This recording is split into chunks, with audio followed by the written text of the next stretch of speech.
वक्फ के पास ज़मीनें हैं, मतलब इतनी ज़मीनें होने के बावजूद हमें सरकार का मुंह देखना पड़ता है। सही बात है, उस पैसे पे सिर्फ हक गरीबों का है।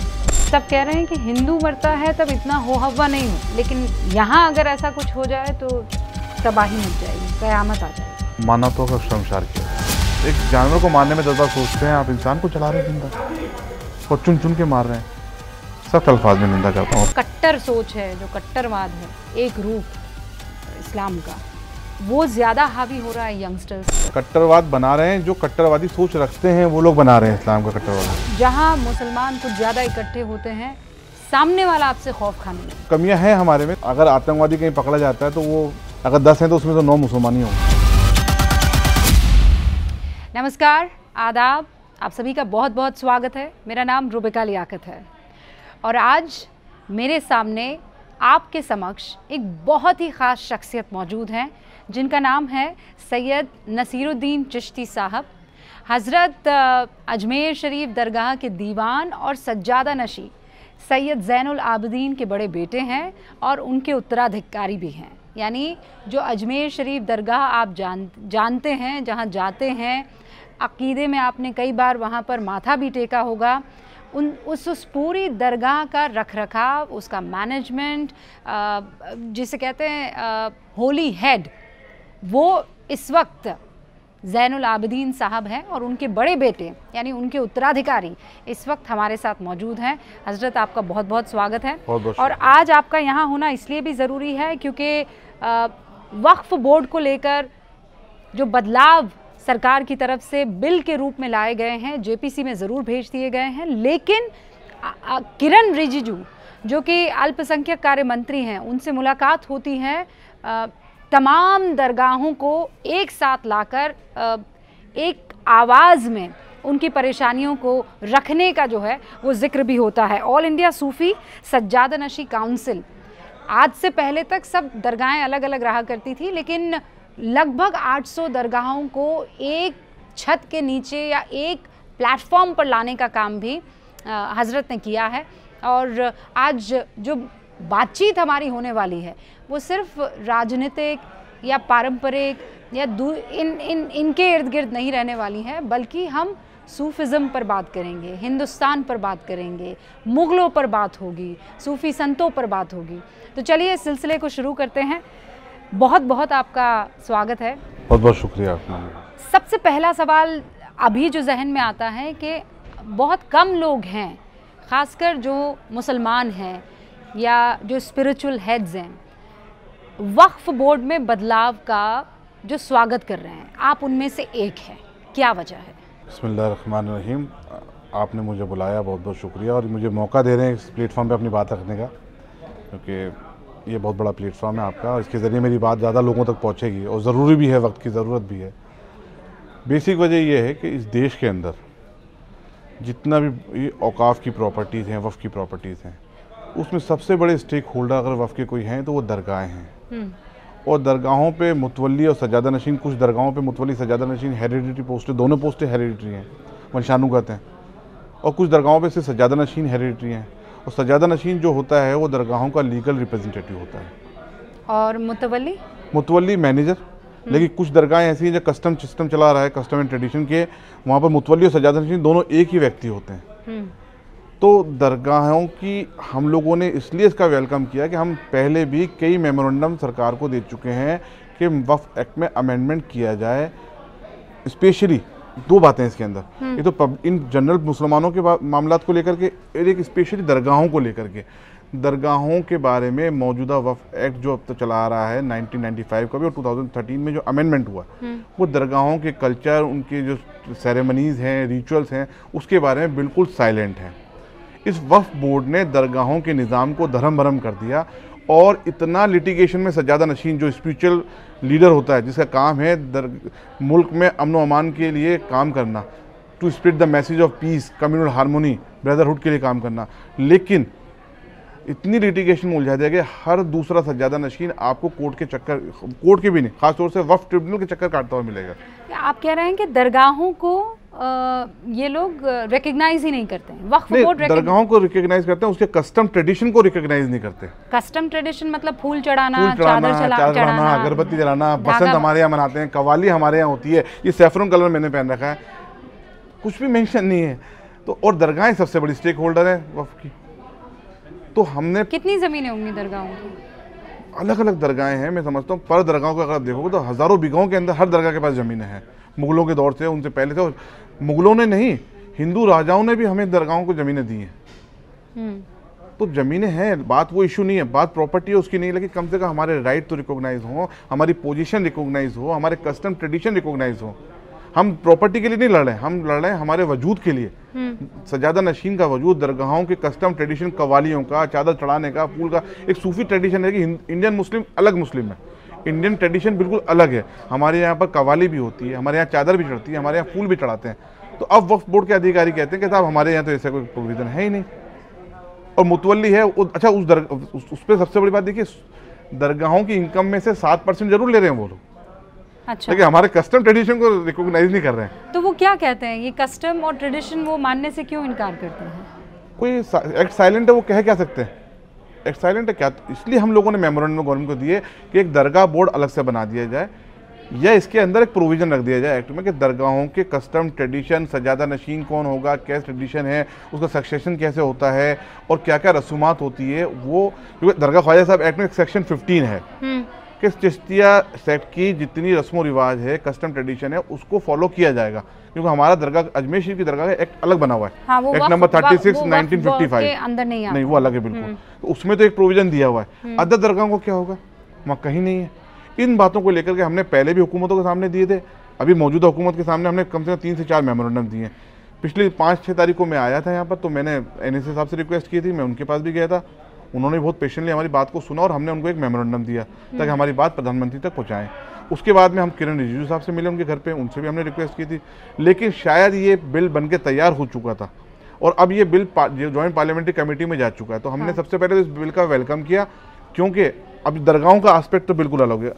हम दूसरी एक पब्लिक इन जनरल मुस्लिम्स की बात करते हैं। हाँ। तो वक्फ बोर्ड से कौन नहीं जानता कि वक्फ बोर्ड कितना करप्शन हो रहा है। नहीं, पर चिश्ती साहब उस मसले पर आप आएँ, उससे पहले मैं ये जानना चाहती हूँ कि ये जो वक्फ बोर्ड है, अब इसमें अजमेर दरगाह शरीफ भी आएगी या इसका निज़ाम अलग से चलता है? नहीं, इसका निज़ाम ये वक्फ, देखिए हिंदुस्तान में से अजमेर दरगाह को छोड़ के जितने दरगाह हैं वो स्टेट वक्फ बोर्ड से गवर्न होती है।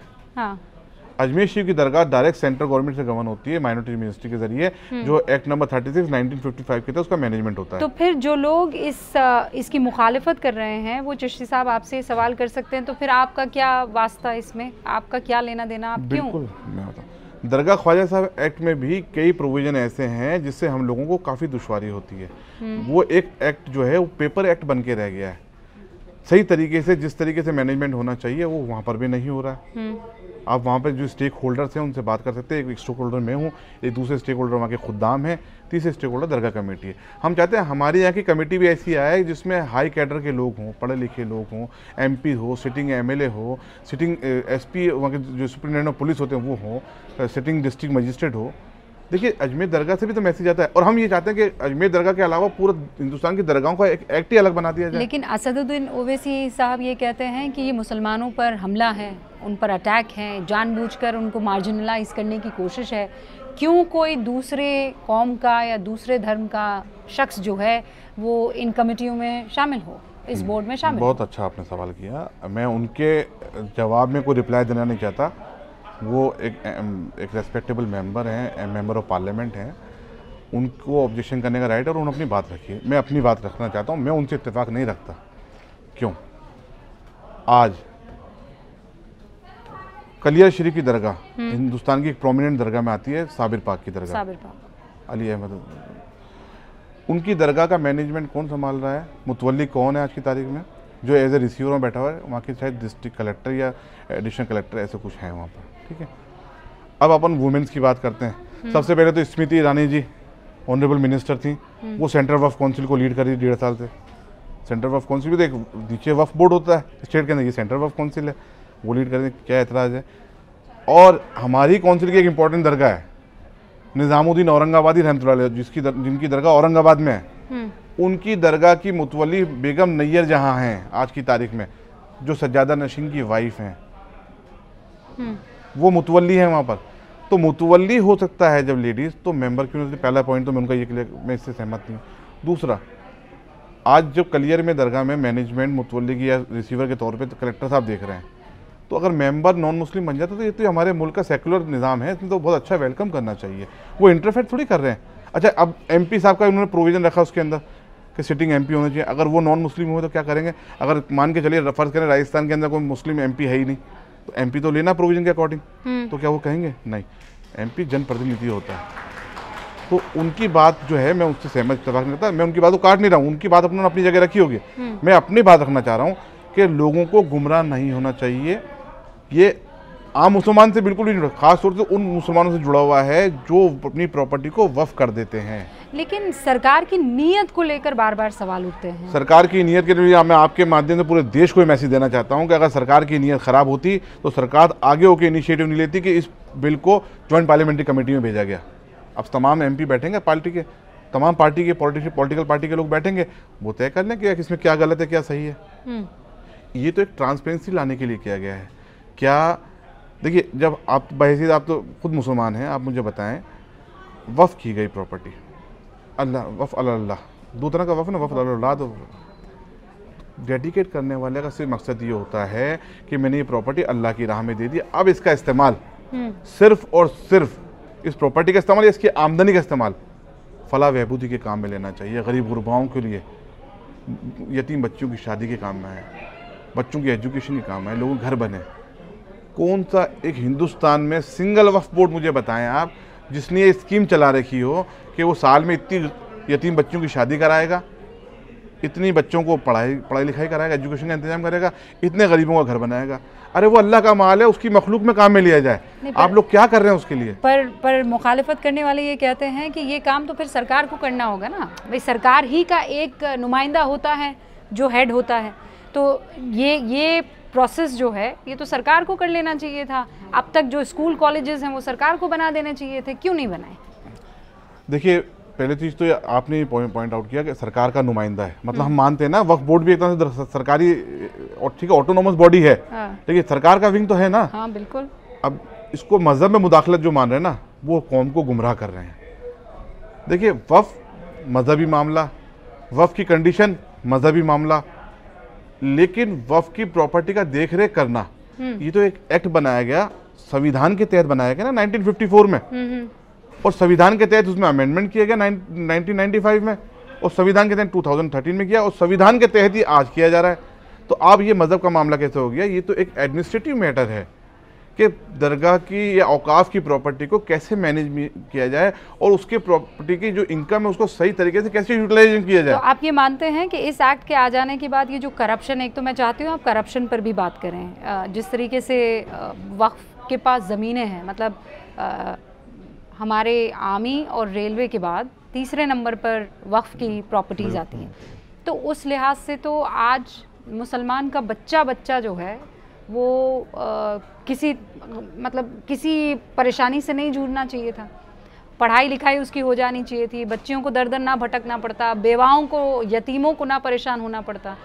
ऐसा क्यों है कि आज भी इतनी ज़मीनें होने के बावजूद हमें सरकार का मुंह देखना पड़ता है राशन पानी फ्री बिजली के लिए?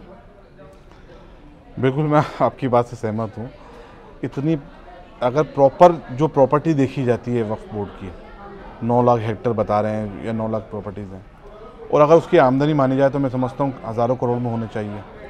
ऑफिशियल आंकड़ा कितना मुझे भी नॉलेज नहीं है, लेकिन सही बात है उस पैसे पे सिर्फ हक गरीबों का है, और गरीबों में मुस्लिम कम्युनिटी का। तो देश के मुसलमानों को ये समझना होगा कि ये पैसा आपके काम आना चाहिए जो आज तक नहीं आया। ये सिर्फ वक्फ बोर्ड के जो ऑफिस बेरर्स है, उन्होंने कहते हैं लैंड माफियाओं के साथ मिल करके खुद के पैसे बनाए और लैंड माफियाओं को अमीर कर दिया। तो होता क्या है, करते क्या है, अगर मुझे आप समझा पाए तो? नाम मत लीजिए, पर अगर वक्फ बाय यूजर की जैसे हम बात करते हैं, कैसे वक्फ बाय यूजर कुछ हद तक तो ठीक है और कुछ हद तक उसका बेजा इस्तेमाल किया कैसे होता है?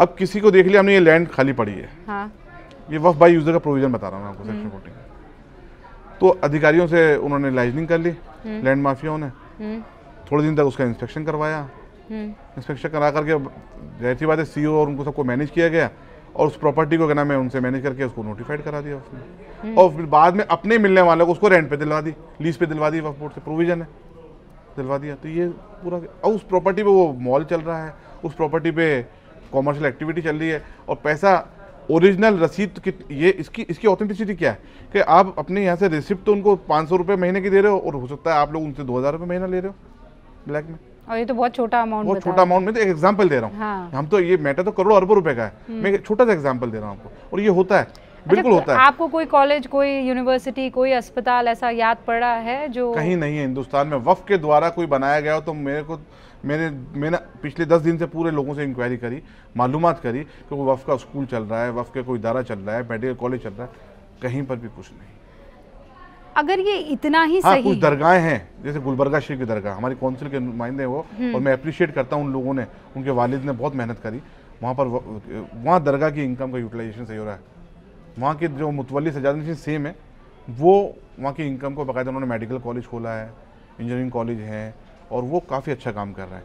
लेकिन अदर दरगाहों पे तो सज्जादा नशीन को बाबू लोग कमरे के बाहर बुला के खड़ा करते हैं 2-2 घंटे। और अगर मैं आपकी दरगाह शरीफ की बात करूं, अजमेर दरगाह की, देखिए अजमेर दरगाह की जो कमेटी है, हमारा मैनेजमेंट दरगाह कमेटी के हाथ में है, पूरा एंडोमेंट बिलोंग टू देम, और जो भी रेंटल इनकम है प्रॉपर्टी की वो 99% दरगाह के पास, दरगाह कमेटी के पास जाती है। रेंटल इनकम नजराना जो है उसमें शेयर होता है 3 जनों को, जिसमें खुद्दाम हजरात हैं, सज्जादा नशीन साहब हैं, और कुछ ग्रीन बॉक्स कमेटी की तरफ से लगे हैं, वो उसमें आएगा, तो उनका for the management of Dargah affair.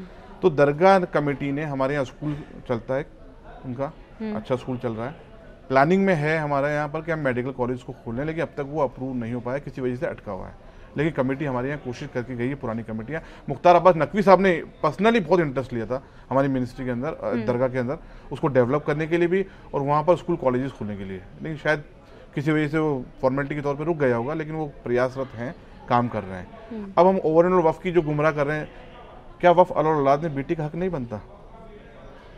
बनना चाहिए ना। मेरे साथ अभी निज़ामुद्दीन औलिया के सज्जादा नशीन फरीद निज़ामी साहब थे, हमारे काउंसिल में ही हैं, और हम साथ में डेलीगेट।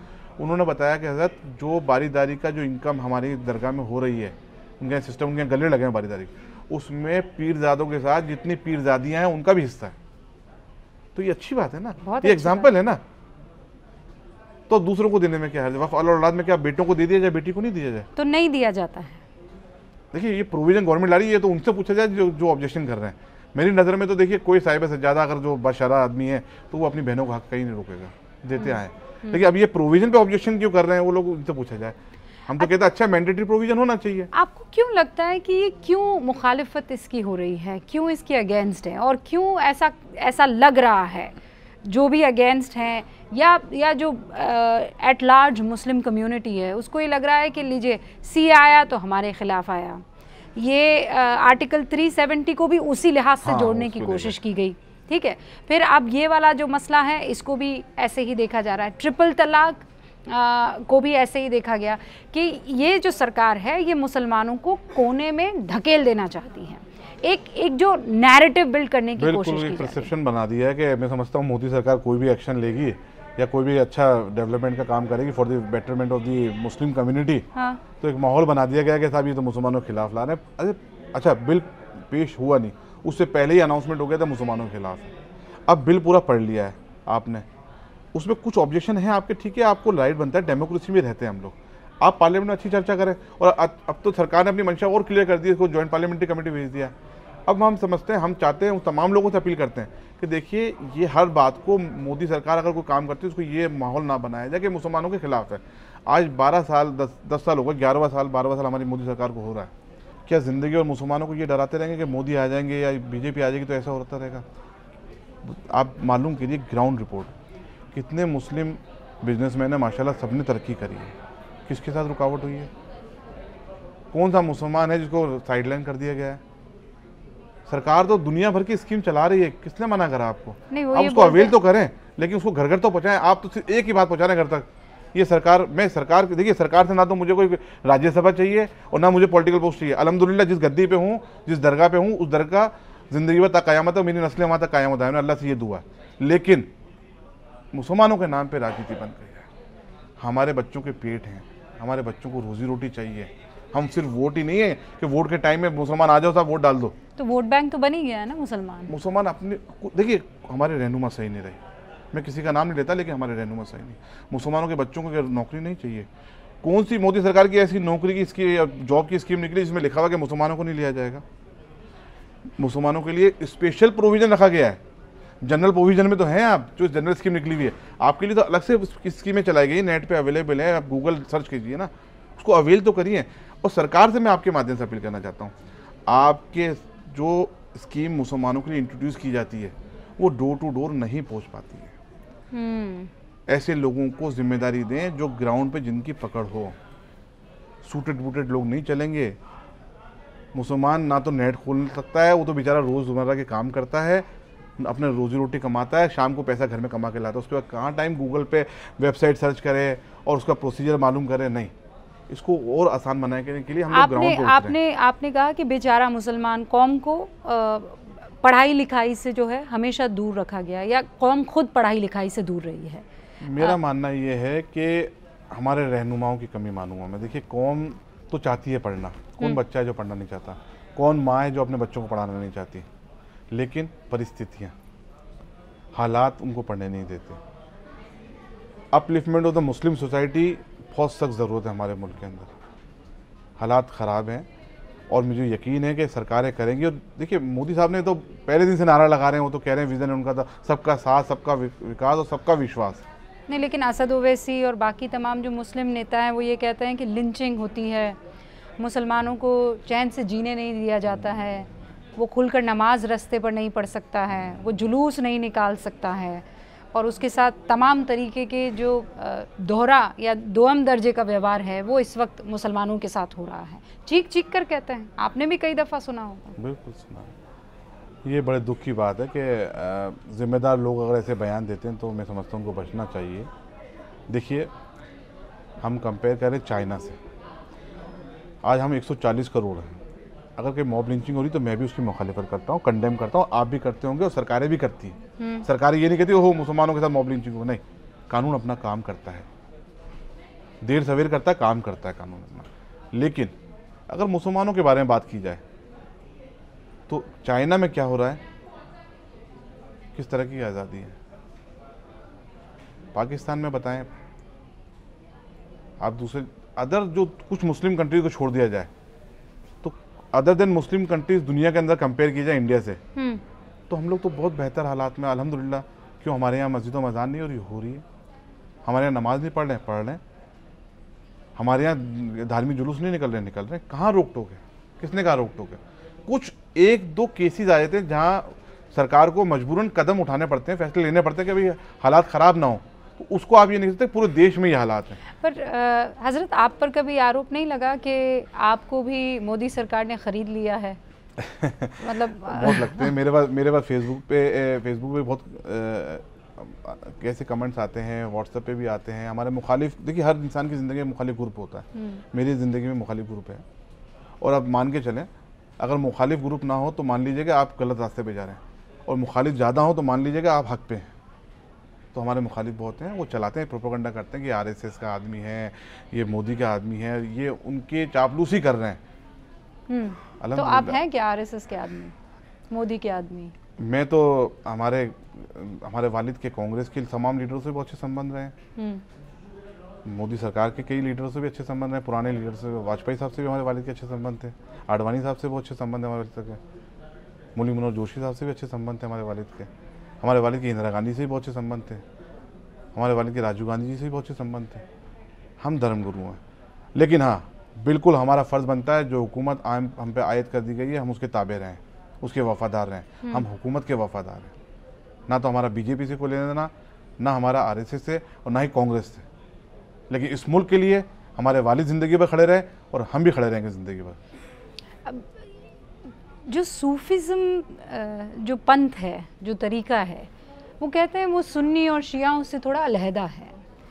आप जिस तरीके का इस्लाम फ़ॉलो करते हैं वो अरब के इस्लाम से बिल्कुल अलहदा है। मैं अब ज़रा उसमें जाना चाहती हूँ और समझना चाहती हूँ कि कैसे अलहदा है, और इसी वजह से तो आपकी मुखालिफत नहीं होती है।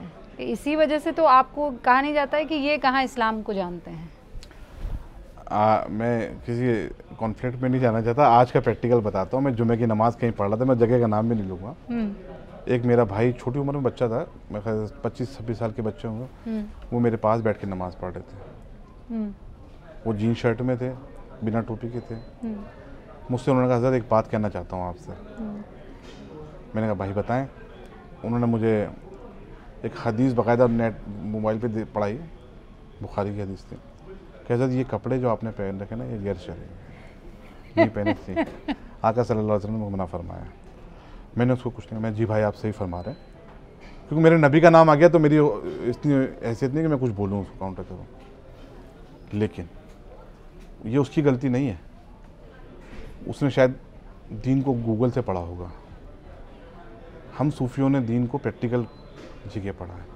मेरे से किसी ने क्वेश्चन किया तो मैं आपके सामने वो जवाब दूंगा कि कुरान और हदीस को प्रैक्टिकल जी के दिखाना सूफिज़्म है। बहुत खूब। औलिया कराम ने प्रैक्टिकल लाइफ में उनको जी के दिखाया, अपने अखलाक। अगर नमाज, पहले कलमा, नमाज, रोज़ा, हज और ज़कात। हज और ज़कात के लिए प्रोविज़न है, ठीक है, आप साहिब हैसियत हों, पहले 3 फ़र्ज़ हैं। अगर ये 5 ही इस्लाम के अंदर सब कुछ होता, बिल्कुल ये फ़र्ज़ हैं, ये हमें करना है। अगर दीन यही होता तो इन 5 के इर्द गिर्द होता, 30 पारों में कुरान नहीं उतरता। देखिए, आपका अखलाक सबसे ज़्यादा आपकी पकड़ पे आएगा। अगर आपका अखलाक सही नहीं है तो आपकी सबसे ज़्यादा पकड़ होगी, चाहे आप कितनी नमाज रोज़ा कर लें, कितना कुरान पढ़ लें। किसी का दिल दुखाया तो क़यामत के दिन उसकी भी पकड़ होगी। तो सूफियों ने अपने अखलाक से कॉम्प्रोमाइज़ नहीं किया, और ये अखलाक उनको मिलता है हज़रत मोहम्मद मुस्तफ़ा सल्लल्लाहु अलैहि वसल्लम से, उनके नवासों से। तो सूफ़ी आए कहाँ से? इराक़ से आए कि अफ़गान से आए? देखिए, अगर गरीब नवाज की बात करते हैं तो गरीब नवाज तो ईरान से आए। ईरान से आए। और चिश्तिया सिलसिले की बात करते हैं तो अबू अहमद चिश्ती, अबू मोहम्मद चिश्ती, अबू यूसुफ चिश्ती, कुतुबुद्दीन मौदूद चिश्ती, हाजी शरीफ जिंदानी रहमतुल्लाह, ये 4-5 बुजुर्ग जो चिश्तिया सिलसिले के कुतुब कहलाते हैं, ये अफ़गानिस्तान में इनका मज़ार। और इस पूरे बर्रे सग़ीर में अगर सूफिज़्म को लेके कोई आए तो गरीब नवाज रहमतुल्लाह, हज़रत ख्वाजा मोइनुद्दीन चिश्ती रहमतुल्लाह। और गरीब नवाज रहमतुल्लाह मुग़लों की तरह या तुर्कों की तरह इस मुल्क में कोई हमला करने या राज करने, बादशाह करने की नीयत से नहीं आए थे, लोगों का दिल जीतने आए थे। हज़रत वो ये बहुत से हिस्टोरियंस हैं, और इस वक्त तो बड़ा सोशल मीडिया पर चलता है कि सूफियों को इसलिए लाया गया था ताकि वो यहाँ आकर इस्लाम का प्रचार प्रसार गुड कॉप की तरह करें। भाई, जो पहले मुग़ल आए या दूसरे जो राजा आए यहाँ पर और आक्रामक रहे, आक्रांता रहे, वो तलवार की नोक पर और आप मोहब्बत की नोक पर, मतलब आप उन्हीं के लिए काम कर रहे थे और उन्हीं के कहे की वजह से आप यहाँ पर आए। ऐसे बहुत से स्टोरी कहते हैं। हाँ, वो शायद गलत लिखते हैं, मैं उनको भी आपके माध्यम से इंशाल्लाह ये प्रोग्राम को देखेंगे तो उनको समझ में आया। तो ये गरीब नवाज के, बिल्कुल गरीब नवाज के बारे में कुछ लोग मिसकंसेप्शन रखते हैं। गरीब नवाज हिंदुस्तान में आए, यहाँ की ज़बान भी नहीं जानते थे गरीब नवाज रहमतुल्लाह। आपने सिर्फ अपने अखलाक से लोगों को मुतासिर किया। इस्लाम क्या है? अखलाक ही है। आपका जीने का तरीका, लोगों से साथ बैठने का तरीका, उनके साथ बात करने का तरीका, उनसे मोहब्बत करना, चाहे वो किसी भी मज़हब को, क्योंकि अल्लाह ताला ने कहा है मैं रब्बुल आलमीन हूँ, मैं रब्बुल मुस्लिमीन नहीं हूँ। तो आलम में जितनी मखलूक है सब अल्लाह की मखलूक है, और अल्लाह की मखलूक से प्यार करोगे तो अल्लाह आपसे प्यार करेगा। वो बुज़ुर्गों ने वही काम किया। अब आप कह रहे हैं कि सऊदी के इस्लाम में और हमारे यहाँ के इस्लाम में क्या, मैं आपको छोटे से देखिए, एक मोहतरमा है, मैं भी उनकी क्लिप देखता रहता हूँ, बहुत अच्छा बोलती हूँ, मुझे बड़ा अच्छा लगता है। अल्लाह तबारक व तआला ने कहा है कि मैं हर बंदे को 70 माहों से ज़्यादा प्यार करता हूँ। अगर एक ही माँ ही होती है जो अपने बच्चे की लाख गलती माफ़ कर देती है, तो वो तो रब्बुल आलमीन है, और वो कहता है मैं गफूरुर रहीम हूँ, तो रहम करने वाला है। और हमारे जो कुछ मौलाना हैं वो कहते हैं कि नहीं भाई ये मत करना, अल्लाह वो हंटर लेके बैठा, हंटर में मारेगा। नहीं, ये गलत। वो तो गफूरुर रहीम है, 70 माहों से ज़्यादा अपने बंदे को प्यार करता है। ये बात बुजुर्गान दीन ने प्रैक्टिकल लोगों को बताई। गरीब नवाज के बाद में कुतुबुद्दीन बख्तियार काकी रहमतुल्लाह अलैह महरौली में दरगाह, इनके खलीफा हुए बाबा फरीद गंज शकर रहमतुल्लाह अलैह, पाकिस्तान में पाकपट्टन में दरगाह, उस वक्त हिंदुस्तान एक ही था।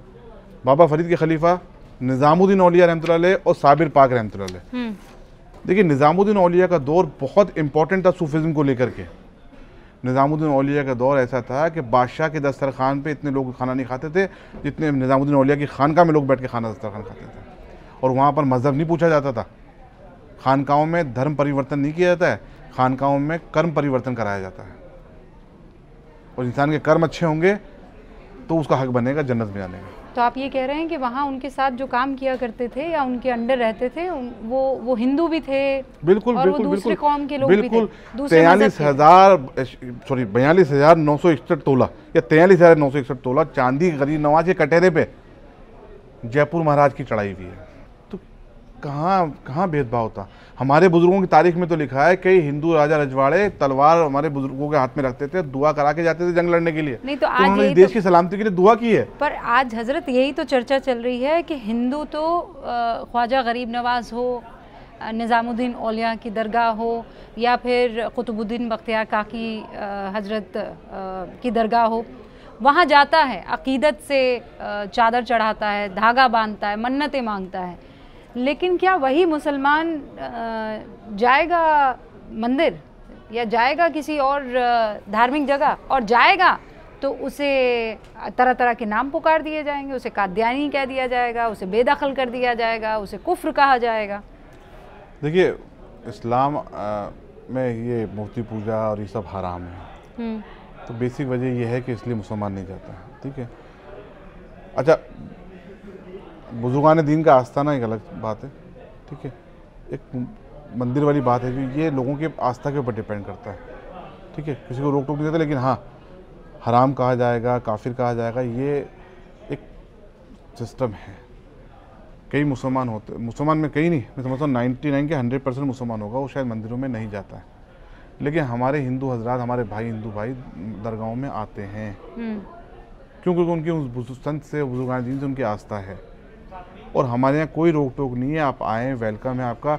अजमेर शरीफ की दरगाह सबसे बड़ी मिसाल है कि जहाँ लंगर के तौर पे मीठा खाना बनता है दोनों देगों में।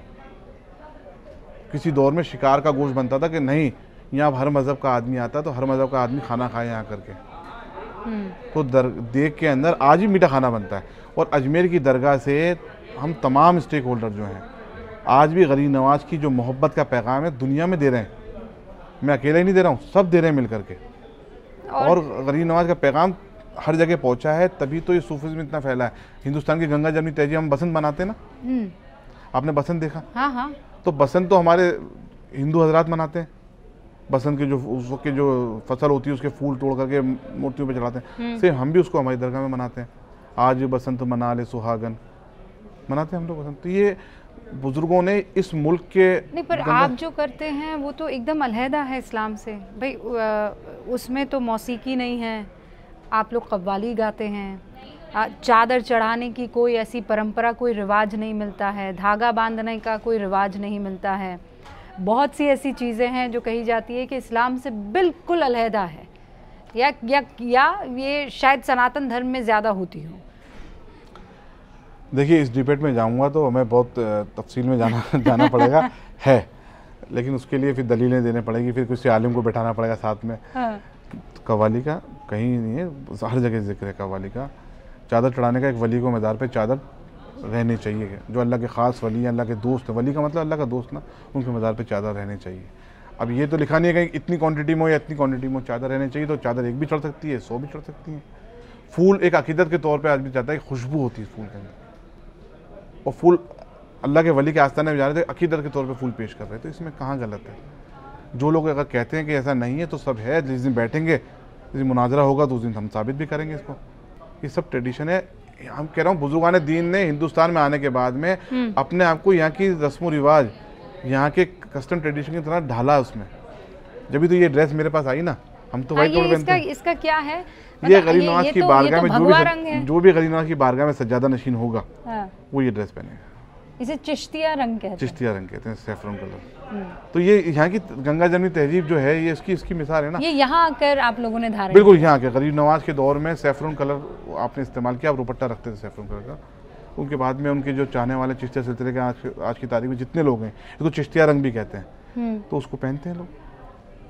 और क्यों, कोई वजह आपको ध्यान भाई, पड़ती अब मैं चिश्ती बन गया तो चिश्ती बन गया तो ये पहनता हूँ। मैं तो हमारे यहाँ तो एक ट्रेडिशन है कि मतलब ये सजादा रंग पहनना क्यों है। चुना उन्होंने?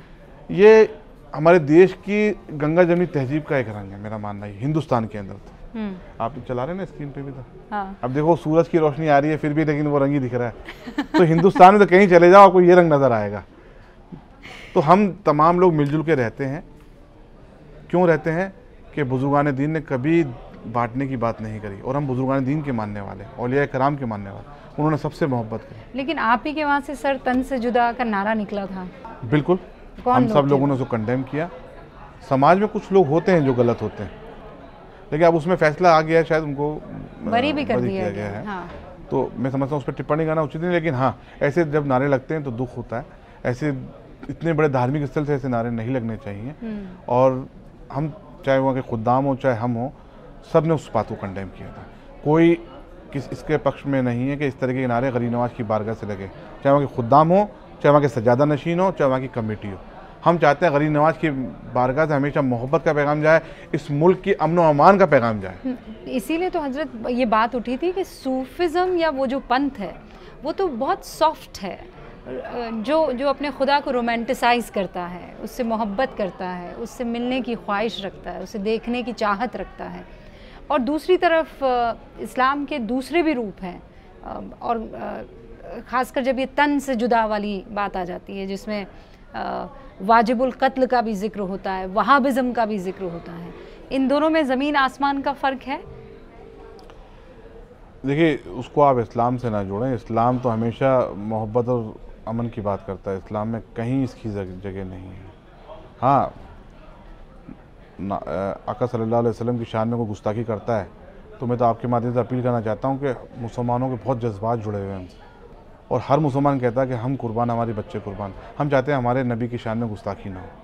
ठीक है, वो नारे लगे आप जो बता रहे हैं, वो हमें न्याय लेना था तो हिंदुस्तान के कानून के तहत लेना चाहिए था, आइन के तहत लेना चाहिए, मेरा मानना ये। लेकिन नबी की शान तो आपके लिए भी वही होगी जो मेरे लिए है। बिल्कुल, बेशक। तो हमारी तरफ सबसे रिक्वेस्ट बहुत मीठी और सालिस ज़बान में रहेगी कि भाइयों, हमारे नबी की शान में गुस्ताखी ना। लेकिन हाँ, अब जो नारे लग रहे हैं उसको कोई जस्टिफाई नहीं कर, क्योंकि हिंदुस्तान का आइन है। हम चाहते हैं हिंदुस्तान के आइन के तहत ऐसे लोगों को सज़ा मिले अगर कोई ऐसी बात करता है तो। लेकिन ना किसी को बुरा बोलो और ना सुनो। अगर किसी को बुरा बोलोगे तो वो आपको पलट के बुरा कहेगा, इसलिए हमें इन सब चीज़ों से बचने की ज़रूरत है। हज़रत, आपको ये लगता है कि अरब का जो इस्लाम है वो इस इलाके के इस्लाम से बहुत अलहदा है, बहुत अलग है? आप तो उस नस्ल से भी आते हैं जिन्होंने इस्लाम को फैलाने में बहुत योगदान दिया है। इस्लाम तो एक ही है। इस्लाम में इंटरप्रिटेशन की बात है। तो अब कुरान की आयत पढ़ेंगे तो उसके बाद में वो कुछ अलग अपनी तरीके से इंटरप्रिटेट करेंगे, हम अपनी तरह से करेंगे, तो फ़र्क सिर्फ वहाँ आता है। हम चाहते हैं कि सख्ती के साथ ना निपटा जाए लोगों को, और वो चाहते हैं कि सख्ती के साथ निपटा जाए। वो एक ही बात बताते हैं, अल्लाह का खौफ दिखाते हैं, हम दिखाते हैं कि अल्लाह गफूर रहीम है। ये फ़र्क है। तो इस्लाम में कहीं तब्दीली नहीं। कुरान तो एक ही है, 30 पारों में उतरा है, वो सबके लिए वही पैगाम है, बस समझने का फेर है। वो अपने हिसाब से समझते हैं, हम हमारे हिसाब से समझते हैं। औलिया कराम का समझने का तरीका अलग है, क्योंकि वो उस मकाम पे पहुंच जाते हैं, तो उस मकाम की तो कोई हैसियत हम लोग वहाँ तक पहुँच भी नहीं सकते। अब अरब लोग जिस तरह के चला रहे हैं वो उनका मसला है। अब हम जाते हैं, आपने देखा दरगाह में हम जाके हाजिरी देते हैं, दुआ मांगते हैं हाथ जोड़ के। आप जाइए नबी के रोज़े पे, आपको हाथ नहीं जोड़ के दुआ मांगने देंगे। हाँ, वो तो बेत से मारने लगते हैं। हाजी हराम चिल्लाते हैं वो तो अब उनका मसला अलग है। लेकिन इसमें ये नहीं कि वहाँ का इस्लाम और यहाँ का इस्लाम तो एक ही है। समझने का फ़र्क है। वो अपने हिसाब से फॉलो करते हैं, हम हमारे हिसाब से फॉलो करते हैं। तो क्या आज की तारीख में आपको ये जो सोशल मीडिया का ज़माना आ गया है, आपको लगता है कि वो जो कट्टर सोच है, जो कट्टरवाद है, एक रूप इस्लाम का, वो ज़्यादा हावी हो रहा है यंगस्टर्स पर बनिस्बत सूफिज़म के? रूबिका जी, मैं आपको यहाँ करेक्ट करूँगा, इस्लाम का कहीं भी रूप कट्टरवाद नहीं है।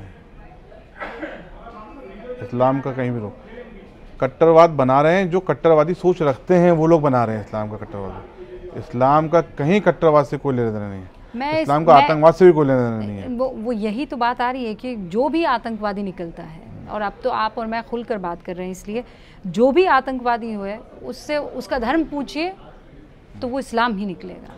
ये बदकिस्मती से मुसलमान निकलते हैं आतंकवादी, इसमें कोई मैं भी आपसे सहमत हूँ, बिल्कुल इनकार नहीं करूँगा।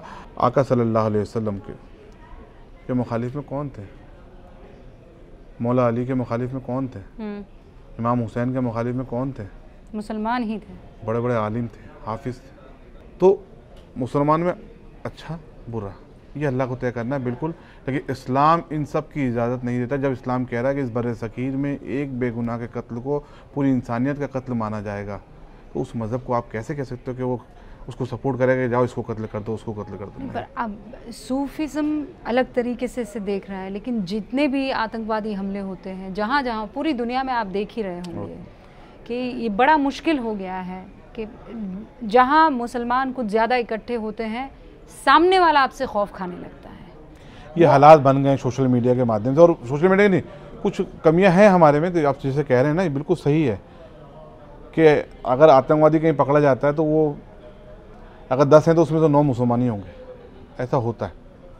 लेकिन इसका मतलब ये नहीं कि वो उसको कुरान नहीं टीचिंग, नहीं, कुरान तो सिर्फ़ और सिर्फ अल्लाह की हिदायत है, और अल्लाह की हिदायत में कहीं किसी बेगुनाह का कत्ल का जिक्र नहीं है। तो फिर ये कहाँ से पढ़ पढ़ के ये बन जाते हैं? जिस थॉट को प्रमोट किया वो थॉट नुकसान दे रही होनी कोई, और वो थॉट क्या है? वो थॉट है कट्टरवाद की।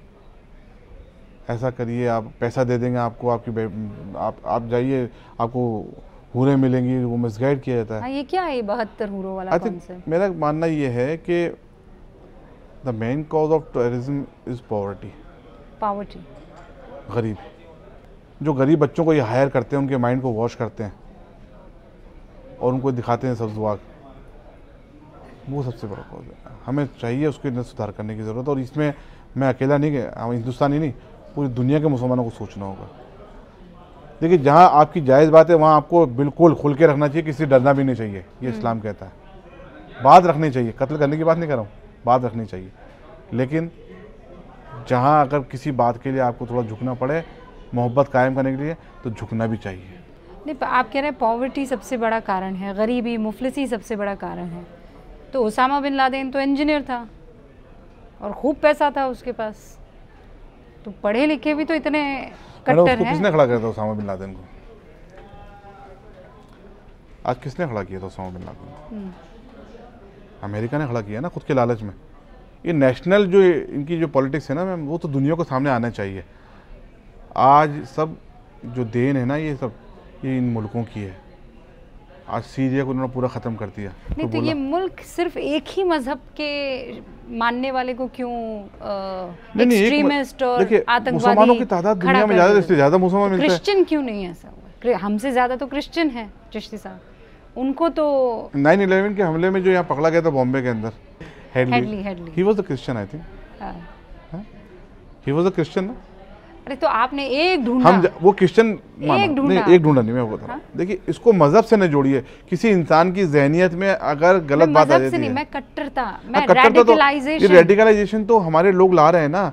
देखिए जब तक आप सूफिज्म को प्रमोट नहीं करेंगे, इस मुल्क में हमारे रेडिकलाइजेशन कितना बढ़ गया है। हम यही तो कह रहे हैं हुकूमत से कि देखिए इस रेडिकल फोर्सेस का अगर काउंटर करना है तो सूफिज्म को वापस से प्रमोट करना होगा। जितने मदरसे निकले, हमारी खानकाहों से निकले, पहले हमारी खानकाहों में दर्स दिया जाता था लोगों को। खानकाहें हमेशा मोहब्बत अमन की बात है, खानकाहों में हिंदू मुस्लिम दोनों दर्स लेते थे, औलिया कराम का, बुजुर्गान दीन का, सज्जादा नशीनों से पढ़ाई लिखाई करते थे। क्यों? क्योंकि वहाँ तालीम दी जाती थी। जैसे गुरुकुल का हिंदू मजहब के अंदर सिस्टम है, गुरुकुल में सब जाते थे, क्या शिक्षा दी जाती थी? पढ़ाई के साथ साथ आपको एक दूसरे के प्रति आपके अधिकार, एक दूसरे के प्रति आपकी रेस्पेक्ट, वो भी सिखाया जाता था। सूफिज्म में सनातन धर्म की परंपराओं का बहुत बिल्कुल आपको उल्लेख मिलेगा, बिल्कुल मिलेगा। जैसे मैं पढ़ रही थी, और अगर आप इजाज़त दें, अल बिरूनी हैं एक, जिन्होंने अपनी किताब critical study of Indian rhetoric rationally acceptable and reject, उसमें उन्होंने कहा है कि बहुत से ऐसे पहलू हैं सूफिज्म के और सनातन के जो बड़े मिलते जुलते हैं, जैसे वहदतुल वजूद, जैसे मुजाहदा, जैसे तनसुख, जैसे हुलूल। अभी तो बहुत आला मकाम की बातें कर रहे हैं, मैं आपको छोटे प्रैक्टिकल समझाऊं जो लोगों को समझ में आ जाए आपको। सनातन धर्म में हमारे फर्क, हमारे सिमिलैरिटीज क्या है? हाँ। वहाँ भजन होता है, हमारे यहाँ कव्वाली होती है। देखिए आम फैमिली समझाए ना, ये तो बहुत, ये तो अब मैं कभी किसी को लिटरेचर दूँ ना तो उसमें काम आएगा यूनिवर्सिटी में बोलने के लिए, ठीक है ना। अब दूसरी चीज़, हमारे यहाँ हम लोग बसंत मना रहे हैं, वो भी आ गया ना, सनातन धर्म का जो होती है, वो अपने भगवान को खुश करना चाहते हैं, हमारे वलियों के आस्थाने पे जाते हैं हम लोग, ठीक है। ये हमारा रंग आ गया, ये है। तो ये सब चीज़ें हम सनातन धर्म और हमारे धर्म के अंदर मिलती जुलती काफ़ी चीज़ें हैं। हिंदुस्तान की जो सभ्यता है उसको अपनाया है ना बुजुर्गान औलिया कराम ने। तो ये आप बिल्कुल कह रहे हैं, वहाँ के इस्लाम तो ये है, मैं ये नहीं कहूँगा क्योंकि बिल्कुल गलत हो जाएगा। वहाँ की सभ्यता और हमारी सभ्यता तरीका बिल्कुल तरीका, वहाँ पर इस्लाम को फॉलो करने का तरीका डिफरेंट है, हमारे यहाँ पर इस्लाम को फॉलो करने का तरीका बिल्कुल डिफरेंट है। आप ये कह सकते हैं इस्लाम एक ही है, कुरान एक ही है, अल्लाह एक ही है, अल्लाह का रसूल एक है। अब मैं लौट कर अगर हिंदुस्तान के मसले से बात करूं तो मुसलमान कब तक ऐसे ही गेटो में रहेगा, मेन स्ट्रीम में नहीं आएगा? इसके लिए क्या करना बहुत ज़रूरी है? और वो इसी तरह पॉलिटिकल प्यादा बनता रहेगा, कहीं तो एक ब्रेक लगेगा ना, वो कब होगा? सारी कौमें आगे बढ़ गई, जो कभी बहुत गरीब मुफलसी में होती थी वो सब की सब उरूज पर आज की तारीख में दिख रही है। दंगे सिखों के साथ भी हुए, अगर आप गुजरात दंगों का जिक्र करते हैं, लेकिन आज उधर देखिए और इधर देखिए, अल्पसंख्यक जैन भी है, अल्पसंख्यक सिख भी है, अल्पसंख्यक क्रिश्चियंस भी है, लेकिन एक अल्पसंख्यक हम हैं जो आज तक इस चक्र से निकल ही नहीं पाए। आपकी इस बात से मुझे हमारे एक एमपी साहब बीजेपी के सुधांशु द्विवेदी नाम है, त्रिवेदी, उनकी मैंने स्पीच सुनी थी पार्लियामेंट में। शायद 1-1.5% जैन है, 1-1.5% दूसरे मतलब माइनॉरिटीज, अदर माइनॉरिटीज जो है अदर देन मुस्लिम्स, उनकी कहीं हुकूमत नहीं रही। मुसलमानों की हैदराबाद निज़ाम रहे, कई नवाब रहे हमारे मुसलमानों, और आज मुसलमानों की पोजीशन फिर भी डिटोरियस है। इसकी बेसिक वजह यह है कि हम लोगों को सिर्फ वोट समझा गया है। चुनाव आते हैं तो हमारे घर पे लोग आ जाते हैं, हमसे बात करते हैं, और चुनाव ख़त्म हो जाते हैं तो यतीम बच्चों की तरह हमें वापस यतीम खाने में छोड़ के आ जाते हैं। मतलब ये वाली बात है कि चुनाव का मौसम आएगा तो यतीम बच्चों को ले आओ, अच्छे अच्छे कपड़े बना के बैठाओ, भाई हम तुम्हारा ये अच्छा करेंगे, हम तुम्हारा वो करेंगे, ये पोजीशन बना रखी है हमारी। और जब चुनाव खत्म हो जाएंगे वापस इनको यतीम खाने भेज दो, हमारी तो पोजीशन वो बना रखी है। और हमको तो क्यों समझ नहीं आता है? हमको समझ में आएगा, आ रहा है, मुसलमानों को समझ में आ रहा है। देखिए मैं आपको बताता हूँ, कुछ थोड़ी बहुत वजह ये है, मैं बिल्कुल खुल के बोलूँगा, मैं किसी का पक्ष नहीं ले रहा हूँ, ना बात कर रहा हूँ।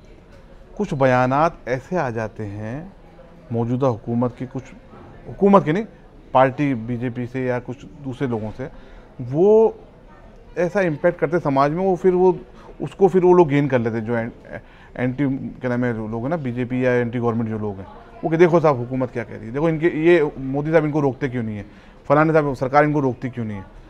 उससे भी बचने की ज़रूरत है। मुसलमान दिल खोल के बैठा है, हाथ फैला के बैठा हुआ है कि हम सबके साथ चलना चाहते हैं, हम इस देश की मेन स्ट्रीम से जुड़ना चाहते हैं। मुस्लिम बच्चों को तालीम चाहिए, बच्चियों को तालीम, हमारी तो घर की बेटियां बहुत अच्छे तालीम हासिल कर रही हैं, लेकिन उनको मौके फराहम होंगे कब होंगे? जब उनको घर से निकलने दिया जाएगा, मेन स्ट्रीम में आने का मौका दिया जाएगा। हुकूमत ये तैयार बैठी है। होता क्या है कि मुसलमानों में खौफ पैदा कर दिया जाता है। उसकी बेसिक वजह कुछ तो हमारी कमज़ोरियाँ हैं, और कुछ जो सोशल मीडिया है, कुछ इधर से भी बयानात ऐसे आ जाते हैं तो आदमी डर जाता है कि नहीं। जैसे साध्वी प्रज्ञा, उन्हें टिकट नहीं मिली, बिदूड़ी, उन्हें टिकट नहीं मिली, ऐसे बहुत से नेता हैं जिनके खिलाफ साइलेंटली ही सही लेकिन एक्शन ले लिया गया, लेकिन बावजूद उसके मुसलमानों ने बीजेपी को वोट नहीं दिया। हमें पॉलिटिकल बयान में उससे कमेंट्स करना पड़ेगा। कल मैं बैठा था, मुझे एक कोई एंकर के साथ को बैठे थे, कोई गेस्ट, उसमें उन्होंने पूछा कि साहब प्रधानमंत्री जी ने ऐसे बयान दिए थे, देखिए मैंने उसको उस वक्त जवाब नहीं दिया। शायद मेरे से आप ही थे, आपके शो में तो बैठे थे शायद कल हम, हाँ, ठीक है ना। एक वो बैठे थे आपके यहाँ पर एक शो में, मैं नाम भूल रहा हूँ उनका, अतीकुर रहमान साहब, कि साहब हम कैसे यकीन कर लें, मोदी साहब खुद बयान दे रहे थे। अभी समझने की फ़र्क है। देखिए जब इलेक्शन डिक्लेयर हो जाते हैं तो केयरटेकर सरकार आ जाती है, उसके बाद में इंसान को अपनी पार्टी के अकॉर्डिंग गाइडलाइन पे बोलना पड़ता है। इलेक्शन डिक्लेयर हो चुके थे, कोड ऑफ कंडक्ट लग चुका था, उस वक्त मोदी साहब बीजेपी के लीडर थे, ठीक है, उन्होंने केयरटेकर सरकार में प्राइम मिनिस्टर थे, तो उनको अपनी पार्टी की लाइन पे बोलना पड़ा। लेकिन मेरा मानना ये है, जब इंसान सरकार में आ जाता है और प्रधानमंत्री सबका प्रधानमंत्री, भारत के 140 करोड़ के प्रधानमंत्री हैं। तो उनकी नीयत बहुत साफ है, उन्होंने अपना विज़न बहुत क्लियर कर दिया है। मुसलमानों को समझना होगा कि हमें सरकार के साथ मिलके चलना होगा और मेन स्ट्रीम में आने के लिए हमें सरकार से कंधे से कंधा मिला के चलना होगा। इस देश की तरक्की के लिए हमें सरकार के साथ कंधे से कंधा मिला के चलना होगा। और जो मुसलमानों के रहनुमा है, देखिए पार्टी करें, बिल्कुल कांग्रेस में जिसको जाना कांग्रेस में जाए, बीजेपी में जिसको आना आए, कोई समाजवादी में जाना चाहता है उसमें जाए, हर पार्टी में जाने का आपको हक है। लेकिन अल्लाह के वास्ते कौम की तरक्की को मत रोकिए इस मामले से। ये कौम तरक्की करेगी तो ये देश भी और तरक्की करेगा। मुसलमान इस देश का बहुत अहम हिस्सा है। आपको लगता है ये दूरी कभी पट पाएगी? क्यों नहीं पट पाएगी? देखिए ये तो और ज़्यादा दूर होते जा रहे हैं। नहीं, देखिए ठीक है, माहौल बन रहा है। अब जैसे मौजूदा ये बिल आया है, हाँ। ये बिल एक बहुत अच्छा मौका है। अगर इस बिल के ज़रिए हम सरकार से अपील करते हैं कि इस बिल के ज़रिए जो पैसा, इतना बड़ा फंड जैसे आपने बताया था बच्चों के लिए काम है, अगर मुसलमानों के अपलिफ्टमेंट के लिए काम में लिया जाता है, जिसमें प्रोविज़न में लिखा हुआ भी है कि जो फंड होगा वो विडोज़, ऑर्फन, उन बच्चों के लिए काम में लिया जाएगा, इसको मैंडेटरी प्रोविज़न कर दें और हर वक्फ बोर्ड को एक मैंडेटरी स्कीम दे दें कि आपको ये स्कीम चलानी है बच्चों की एजुकेशन के लिए, बच्चियों की शादी के लिए और गरीबों के घर के लिए। तो मैं समझता हूँ सरकार के लिए बहुत पॉजिटिव मैसेज समाज में जाएगा और जो नेगेटिविटी फैला रहे हैं उनको मुंह तोड़ जवाब मिलेगा। सरकार ने इसको जेपीसी में भेज के उनको जवाब दे ही दिया है उनकी मंशा। और जिस तरीके से माइनॉरिटी मिनिस्टर ने पार्लियामेंट में हर बात का रिप्लाई दिया, जस्टिफिकेशन दिया हर पॉइंट पे, तो वो बहुत असर करा लोगों पे। लोगों ने उसको सुना है। मुझसे लोगों ने कहा कि भाई मिनिस्टर ने बहुत अच्छा क्लियरिफिकेशन दिया है लोगों की क्वेरी पे, जो लोगों के ऑब्जेक्शन थे, लोगों में भ्रांतियाँ थी। हमारे भी कुछ पॉइंट थे, मेरे भी एक पॉइंट था, मैंने कहा ना वफ़ बाय यूज़र वाले इशू पे हमारा था कि साहब पुरानी दरगाहों पे क्या होगा, जो दरगाहों के लाखों की इतनी प्रॉपर्टी उस पर क्या होगा। तो उसने कहा नहीं, उसको सेफ गार्ड किया जाएगा, उसको सेफ गार्ड किया जाएगा। जब हुकूमत कह रही सेफ गार्ड, और अब तो जेपीसी में जा चुका है तो जाहिर सी बात सबके राइट सेफ गार्ड किए जाएंगे। अब सबसे बड़ा इशू बनता है स्मूथ फंक्शनिंग और पैसे का सही यूटिलाइजेशन। ये बहुत अच्छा मौका है कि इस वक्त सरकार से मुसलमानों को चाहिए कि वेलकम करें और सरकार इंशाल्लाह दिल खोल करके मुसलमानों के लिए काम करेगी इस स्कीम के जरिए भी, अदर भी। ऐसा नहीं कि वक्फ बोर्ड के पैसे पे डिपेंड है, सरकार के सारे दरवाजे खुले हैं। लेकिन ज़रूरत है कि अगर आप कुछ लेना चाहते हैं तो 2 कदम आप भी आगे बढ़ाएं, 2 कदम सरकार भी आगे बढ़ाए। अब इस रिश्ते के बारे में समझना चाहती हूँ जो आपका और आपके पिता का रहा है। दीवान साहब कहते हैं अगर किसी को मुझसे मिलना है तो मैं जैसे रहता हूँ मुझसे मिलने आ जाए। मैं किसी के लिए अपने आप को नहीं बदलूँगा। वो सादगी से अपने एक कमरे में रहते हैं। हाँ, उनको न्यूज़ सुनने का बहुत शौक है, दिन भर न्यूज़ सुनते रहते हैं, न्यूज़ सुनते हैं। स्पोर्ट्समैन थे अपनी लाइफ के अंदर, लेकिन वो उनको मैंने लेटर पढ़ा था उनका, मोहन बागान से उनको बाकायदा फुटबॉल का खेलने का ऑफ़र आया था। फुटबॉल के कैप्टन भी थे अजमेर गवर्नमेंट कॉलेज के। लेकिन हमारे दादा का इंतकाल हो गया तो उनको सज्जादगी पे आना पड़ा, और सज्जादगी पे जब आए तो उनको 100 से ज़्यादा मुकदमे मिले विरसे के अंदर। तमाम मुकदमों का अल्लाह का शुक्र है सब में जीत हासिल की, सुप्रीम कोर्ट तक आए। इस सज्जादगी का मैटर हमें, ये वफ़ दरगाह ख्वाजा साहब एक्ट लाया गया था, हमें बड़ा परेशान किया गया इस एक्ट के तहत। उसमें प्रोविज़न है, उसके ऊपर हमने फाइट की सुप्रीम कोर्ट तक कि office of sajjada nashin is heredity among the descendant of the Khwaja Sahab and govern by the rule of primogeniture. हमने ये लॉ बकायदा सुप्रीम कोर्ट तक सेटल कराया है। तो पुरानी हुकूमत ये लाई थी अजमेर की बारगाह के सज्जादा नशीन के लिए कि हम अपॉइंट करेंगे। हमने उस पर फाइट करी कि how can you do, office of sajjada nashin heredity है, उस पर उन्होंने फाइट की। एकदम यंग थे अपने वालिद के टाइम में, उनकी जब इंतकाल हुआ तो 20-21 साल के थे। उन्होंने ज़िंदगी का बहुत एक्सपीरियंस लिया और कभी अपनी डिग्निटी से कॉम्प्रोमाइज़ नहीं किया। इंशाल्लाह ताला हम बहुत जल्दी उनकी एक पूरी लाइफ हिस्ट्री हम लिखने जा रहे हैं, क्योंकि उनको 50 साल सज्जादगी पे पूरे होने वाले हैं अगले साल। अजमेर की सबसे बड़ी बारगाह के सज्जादा नशीन को 50 साल हो, उसमें हम लिखेंगे कई बातें कि किस तरीके से उन्होंने अपनी डिग्निटी से कॉम्प्रोमाइज़ नहीं करा और इस कौम के साथ पूरा नहीं होने दिया, मुसलमान कौम के साथ। डिग्निटी से मुझे याद आया कि आपके तो पूर्वज जो हैं वो बादशाह अकबर से भी नाराज़ हो गए थे, वो क्या किस्सा था? देखिए ख्वाजा हुसैन अजमेरी, हाँ। अकबर नामा में अबुल फजल अबुल फैज़ी थे, हाँ। ये दोनों नागौर के थे। अबुल फजल अबुल फैज़ी बुजुर्गान दीन के और उनके औलादों से बुग़्ज़ रखते थे। तो उन्होंने हमेशा अकबर को कहा था अजमेर के सज्जादा हमारे भाई लगते हैं, अजमेर के सज्जादा हमारे भाई लगते हैं। अकबर जब आया तो उसने पूछ लिया, तो उन्होंने जवाब नहीं दिया। 2 बार पूछा, जवाब नहीं। तीसरी बार उन्होंने कहा भाई हर मुसलमान आपस में भाई है। तो अकबर समझ गया मेरे अबुल फजल अबुल फैज़ी ने मुझसे झूठ बोला। जब से वो उनसे भी नाराज़ हुआ तो अबुल फजल अबुल फैज़ी ने बुग़्ज़ रखना शुरू कर दिया। अकबर बादशाह को उन्होंने मिसगाइड किया। ये पूरी तारीखी किस्सा है। कि साहब वो अजमेर के सज्जादा हैं, वो तो राजपूत राजाओं के साथ मिलकर के आपके खिलाफ बगावत करना चाहते हैं, ऐसा चाहते हैं। अकबर ने उनकी बात मान के उनको फरमान जारी किया, आप जाइए सऊदी। बादशाह का फरमान तो चलेगा सऊदी। कुछ टाइम रहे, उनके मुरीदों का सरकार हमने कोई ख़ता नहीं किया, हमने कुछ नहीं कहा, बादशाह ने हमें ज़बरदस्ती वहाँ से क्यों निकाला, तो इंशाल्लाह बहुत जल्दी हमें बुलाएगा। तो अकबर ने खुद ने फरमान दे के बुलाया, दरबार में बुलाया। उनके साथ उस वक्त के 2 बड़े बुजुर्ग जो सैयदजादे थे, तारीख में है उनका किस्सा, और ये अब्दुल कलाम आज़ाद की दरबार अकबरी किताब लिखी है, उसमें भी इसका किस्सा लिखा हुआ है। उसमें ये लिखा है कि जब दरबार में बुलाया तो तीनों बुजुर्ग ने सर नहीं झुकाया अकबर के सामने, और ना ही उसके दीन इलाही को माना। अकबर को बड़ा नागवार गुजरा, उसमें वापस उनको जेल में 28 साल उनको कैद में रखा। अकबर से उन्होंने बाकायदा फ़ाइट की कि नहीं, ये सर तो अल्लाह की बारगाह में झुकता है। तीनों बुजुर्ग ने, हमारे बुजुर्ग ने भी और दूसरे 2 बुजुर्ग थे, अकबर के सामने नहीं। आखिर में अकबर ने 28 साल बाद में फरमान जारी करा, कहा उसकी लोग तारीख में लिखा उसकी वालदा को गरीब नवाज ख्वाब में आए, और उसकी वालदा से कहा तो उसने वालदा ने अपने बेटे को बोला, उन्होंने फरमान जारी करा और वापस उनको सज्जादगी पे वहाँ पूरी इज्जत के साथ बैठाया फरमान जारी करके, और उनको जागीर अता की गई। अकबरनामा में ये बात नहीं लिखी। अकबरनामा में तो सिर्फ क्या क्या ख्वाजा हुसैन ने क्लेम किया गरीब नवाज की औलाद है, और हमने उसकी इंक्वायरी करी और गरीब नवाज की औलाद नहीं पाई गई। ये अब्दुल फजल ने लिखा है फर्स्ट वॉल्यूम में। 3rd वॉल्यूम में रीइंस्टेट ऑफ ख्वाजा हुसैन, उनको वापस बैठाया गया, तो उसमें वो सारी बात दबा गए। लेकिन अकबर के जो ओरिजिनल फरमान है उसमें रीइंस्टेट ऑफ ख्वाजा हुसैन को बाकायदा इज्जत के साथ उनको तौलीद पे बैठाया गया, सज्जादगी पे बैठाया गया, और उनको बाकायदा जागीर दी। अकबर के खुद के फरमान है। तो ये तारीख को ये लोग उन्होंने अपने हिसाब से लिखा, अबुल फजल फैज़ी ने, क्योंकि बुज़ रखते थे बुजुर्ग। इनके अबुल फैज़ी के जो मुल्ला वालिद थे, ये नागौर की दरगाह जो ख्वाजा साहब के 2nd खलीफा हैं, नागौर शरीफ, जो राजस्थान का नागौर शरीफ, सूफी हमीदुल नागौरी, वहाँ पर ये झाड़ू दिया करते दरगाह के अंदर। इनको वहाँ से निकाल दिया गया था किसी वजह से, जब से बुज़ रखते थे ये लोग। तो हमारे बुजुर्गों ने तो मुगलों से भी टक्कर ली, कभी नहीं झुके उनके आगे। हाँ, लेकिन राजपूत राजा रजवाड़ों का इतना अच्छा रिगार्ड, इतनी अच्छी इज्जत थी हमारे बुजुर्गों से, तो वो उनसे आके दुआ करा के जाते थे। द गजेटर ऑफ अजमेर वाड़ा, इसमें लिखा बाकायदा कि Khwaja Sahab was twice marriage, his lineal descendant called Dewan ji, all the descendant of Khwaja Sahab get great consideration throughout the India. The Nizam of Hyderabad will not sit in their presence, and the Nizam of Jaipur, Jodhpur and Gwalior, and the king of Jaipur, Jodhpur and Gwalior, वो उनको साथ में बैठने की seat देंगे। ये गजेटर of Ajmer वाला में पूरी हिस्ट्री लिखी हुई। तो that kind of regards we got from the various kings including the Hindu kings. लेकिन हमारे वालिद की आप बात करें तो वो आज भी सादगी से रहते हैं।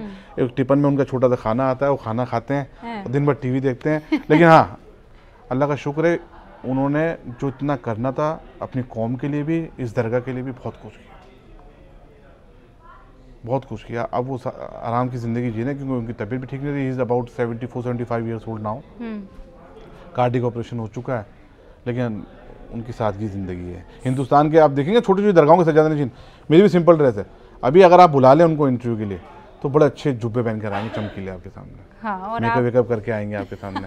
हमने हमारे वालिद से सीखा सादगी से। हमारे वालिद UNO में, मेरे वालिद हैं मुसलमानों में सूफिज़्म के अंदर, सूफी बुजुर्गों में, जो सूफी स्पिरिचुअल लीडर हैं, उस जिन्होंने यूनाइटेड नेशन असेंबली हॉल से स्पीच दी है 2000 के अंदर, जब वर्ल्ड पीस मिलेनियम समिट हुआ था। जब उस वक्त वाजपेयी साहब भी गए थे वहाँ पर, और काफ़ी पॉलिटिशियन गए थे, जिसमें तब धर्मगुरु भी गए थे। उस वक्त भी उन्होंने बहुत सिंपल चोगा पहना हुआ था, ये जिसको हम चोगा बोलते हैं। हाँ, तो सूफियों की तो ये खासियत है ना। तो वो कहते हैं मुझे किसी से मतलब नहीं, मैं जो हूँ वो हूँ। अल्लाह से लॉ कैसे लगाते हैं? ये जो फिल्मों में दिखाते हैं कि एक हाथ ऊपर करके एक हाथ नीचे करके, अल्लाह और बंदे के बीच का मामला बड़ा सीक्रेट होता है।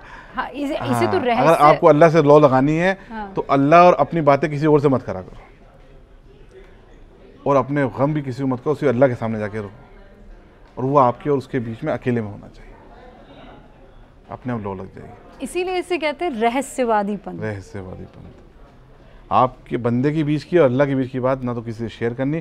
और अगर आपको कोई शिकायत, कोई दुआ या कोई अपनी प्रॉब्लम शेयर करनी है तो अल्लाह की बारगाह में जाके सजदे में जाके मांगो ना, उससे वो देगा। वो तो कहता है कौन है मुझसे मांगने वाला। जब तहज्जुद का वक्त होता है रात को, तो अल्लाह उसके बंदा बहुत करीब होता है ना, तो मांगे अपने रब से, रब तो देने के लिए तैयार बैठा है। मांगने वाला तो हो, हमें नींद से फुर्सत तो मिले। तो फिर दरगाह पर लोग आकर क्या मांगते हैं? वो दरगाह पे आके हम जाके देखिए, हाँ ये कंसेप्ट बहुत क्लियर होना ज़रूरी है। देखिए कि जब खुदा से मांगना है तो फिर वहाँ चादर चढ़ाकर वो क्या मांगते, उनसे वो कौन है? चादर और फूल चढ़ाने का आस्था की वाली बात है, अलग चीज़ है। लेकिन अल्लाह के वली के आस्थाने पे हम इसलिए जाते हैं कि अल्लाह के आप वली हैं। वली का मतलब दोस्त अल्लाह का ना, और अल्लाह जिसको अपना दोस्त बना रहा सोच सकते हैं वो कितना पावरफुल होगा। तो हम दुआ करते हैं कि अल्लाह के वली आप साहिब मज़ार हमारे हक में दुआ करते हैं कि हमारी ये परेशानियाँ दूर हो जाए, क्योंकि अल्लाह के वली कभी मरते नहीं हैं, ज़िंदा रहते हैं। ये तारीख़ है, इस पर कई दलीलें हैं। और दूसरी बात, अल्लाह से हम मांगते हैं, अल्लाह ताला तेरे वली के आस्थाने पे आए हम, इनके सदक़े में हमें कुछ दे दे। मांगना अल्लाह से ही है, वली तो क्या तो उनके ज़रिए अल्लाह के पास पहुँचे, या अल्लाह से कहें अल्लाह ताला इनके ज़रिए हमें दे दे। तो ये दो दुआ मांगने का तरीका है, मतलब वसीला दिया जाता वसीला। है इनके। और वसीले का इस्लाम में बहुत जिक्र है, इसमें कहीं कुछ कंसेप्ट को इसमें कन्फ्यूजन नहीं है। वसीले के ज़रिए मांगा जाता है, हमेशा वसीले के ज़रिए मांगा जाता है। और आज भी सूफ़ी गाने लिखे जाते हैं?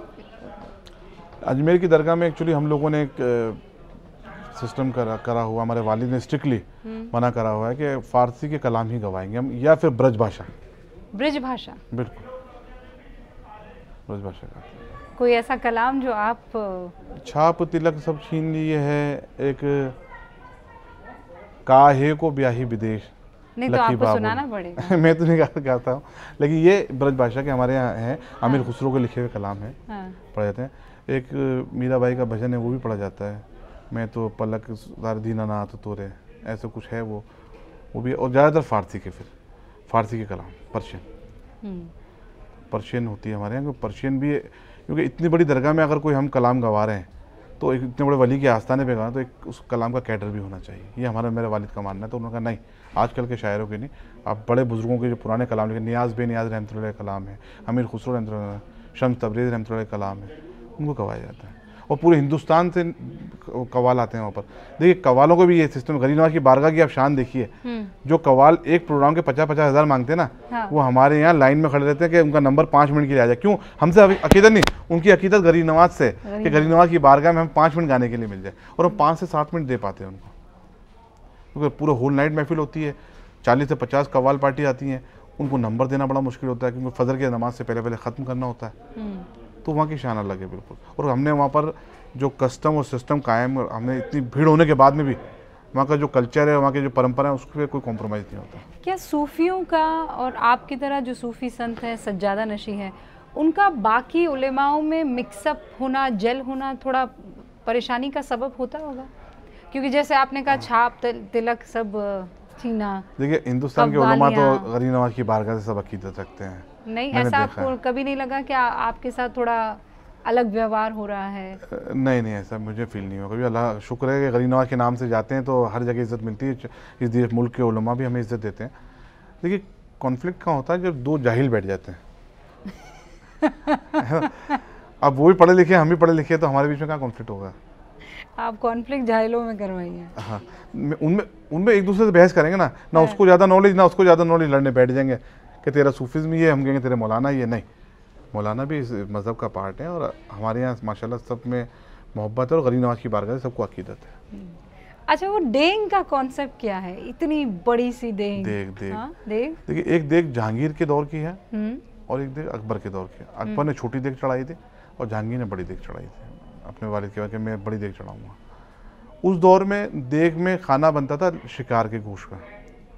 वहाँ के जो कितनी बड़ी है, कितना खाना बनता है? मेरे को एग्जैक्ट ध्यान नहीं कितना बन रहा है, लेकिन हाँ 100 किलो से भी ज़्यादा का बनता है उसमें से। मैं समझता हूँ देश का सबसे बड़ा देग वहाँ पर है। हाँ, सबसे बड़ी देग। और बाकायदा उसकी एक लिस्ट है कि क्या क्या सामग्री उसमें डलेगी, क्या क्या इंग्रेडिएंट उसके अंदर डलेंगे। लेकिन वो कब बनी? जब शिकार के खाने पे बंद किया गया और मीठा खाना शुरू किया गया।